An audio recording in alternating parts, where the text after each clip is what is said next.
أعوذ بالله من الشيطان الرجيم بسم الله الرحمن الرحيم ألف لام ميم را تلك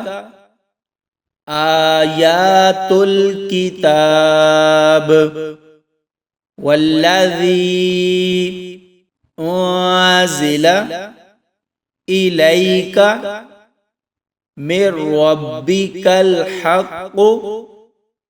ولكن أكثر الناس لا يؤمنون الله الذي رفع السماوات بغير عمد ترونها ثم استوى على العرش وسخر الشمس والقمر كل يجري لأجل مسمى يدبر الأمر يفصل الآيات لعلكم بلقاء ربكم توقنون وهو الذي مد الأرض وجعل فيها رواسي وأنهارا ومن كل الثمرات جعل فيها زوجين اثنين يغشي الليل النهار إن في ذلك لآيات لقوم يتفكرون وفي الأرض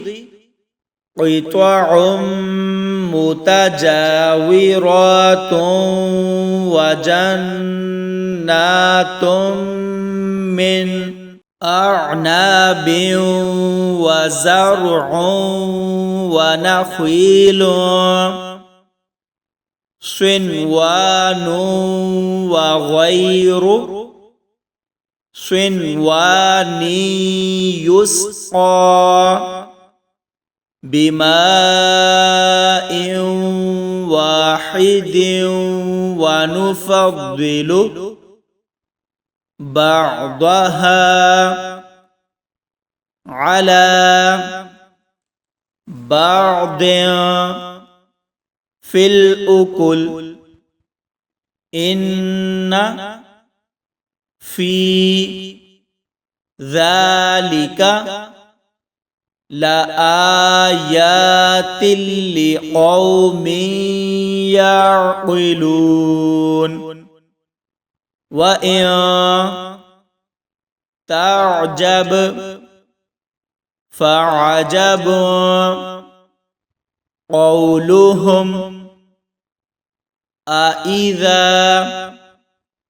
كنا ترابا أإنا لفي خلق جديد أولئك الذين كفروا بربهم وأولئك الأغلال في أعناقهم وأولئك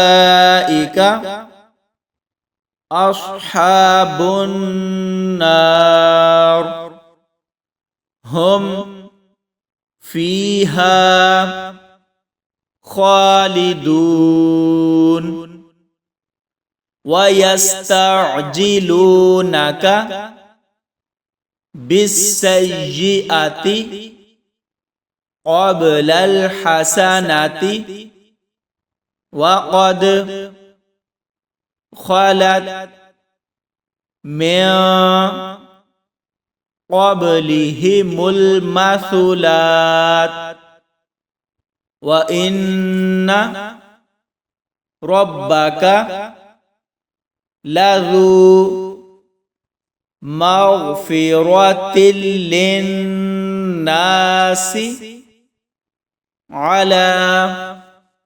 ظلمهم وإن ربك لشديد العقاب ويقول الذين كفروا لولا أنزل عليه آية من ربه إنما أنت منذر ولكل قوم هاد الله يعلم ما تحمل كل أنثى وما تغيض الأرحام وما تزداد وكل شيء عنده بمقدار عالم الغيب والشهادة الكبير المتعال سواء منكم من أسر القول ومن جهر به ومن هو مستخف بالليل وسارب بالنهار صدق الله العظيم.